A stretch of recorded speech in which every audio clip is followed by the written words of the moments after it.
Did you know there's a huge chance that one of the members of the Amazing Digital Circus is the actual creator of that psychotic virtual space? That's just one of the fascinating details hidden within the Amazing Digital Circus that practically no one knows, and we're going to share them with those who stick around until the end of this video.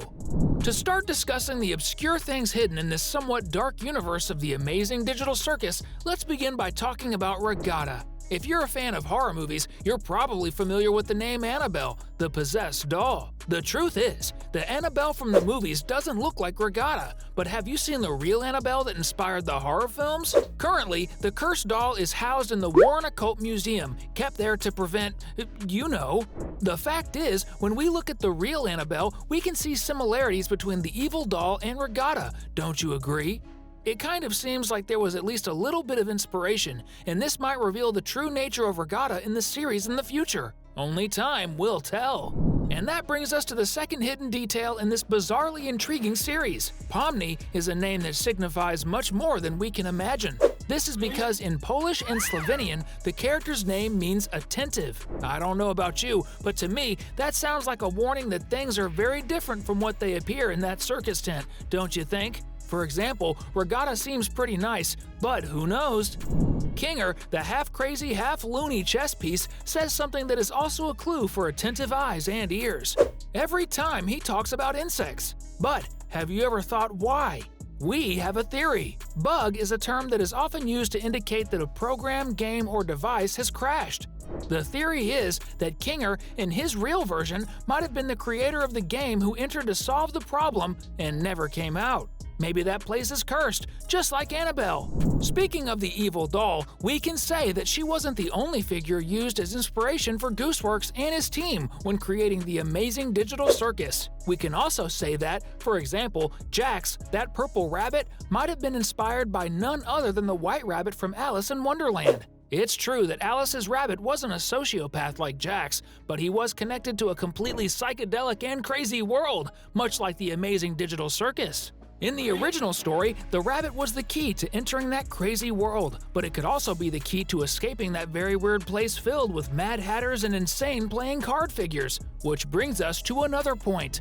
Pomni, who is clearly the protagonist of the series, is exactly a representation of the Jack of Diamonds card, which is quite prominent in Alice in Wonderland. And everyone knows that the Jack is represented by the Joker, the true embodiment of complete madness, as anyone who enjoys pop culture knows very well. So, we can say that Pomni is a joker, and her sanity is also quite questionable when viewed from this perspective. In fact, it's kind of obvious that everyone in that tent has some psychological issues, don't you think? Kaufmo can attest to that. But we know that you're not crazy enough to miss the chance to subscribe to the channel right now to not miss our upcoming videos, right? But still, in the nonsense vibe of the Amazing Digital Circus being inspired by Alice in Wonderland, we can't ignore the possible inspiration from the Mad Hatter for the creation of an important figure in that hallucinatory circus. The Mad Hatter always carries his magnificent top hat, just like, drumroll, Kane! And, so you don't think this is a stretch, guess what the Mad Hatter loves to do? Have tea! Well, remember what Kane was doing when Pomni fell into the void? Having a good old cup of tea! Elementary, my dear fellow, elementary!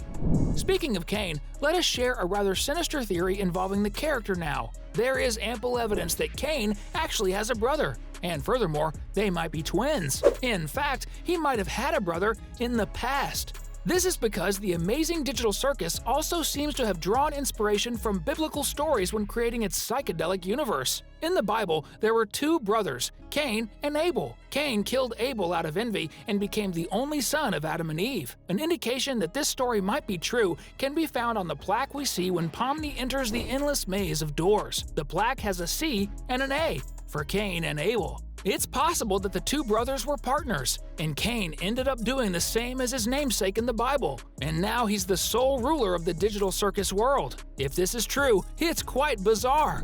Speaking of Cain, if you watch the pilot episode of the series, you may remember that he mentioned having hundreds of eyes everywhere, and it seems like it's true. When the characters are walking down the hallway to Kaufmo's room, if you look closely, you'll notice some eyes hidden in a few paintings. When Pomni arrives at the enigmatic circus, she keeps asking how to take off the headset. Headsets are virtual virtual reality goggles used in some games. This means that Pomni is human and not an AI, as some theories suggest. What's interesting is that few people notice that, perhaps for her to be able to take off the headset, she might have to put one on when she's inside, and she came close to one when she entered that office with endless doors. It's right there, next to that somewhat old computer. Maybe if she had used it, she could have escaped from that place she considers hell. Another cool thing that few people notice is that while Pomni moves from room to room trying to escape, we can see some paintings on the walls. Almost all of them depict doors and windows, as if the person is caught in a loop, being led to believe that they will find the exit sooner or later. That's pretty cruel, don't you think? And to prove that you agree with us that this is something planned to make the participants of the Amazing Digital Circus go crazy as quickly as possible, comment down below, #insane, to show that you still have your wits about you.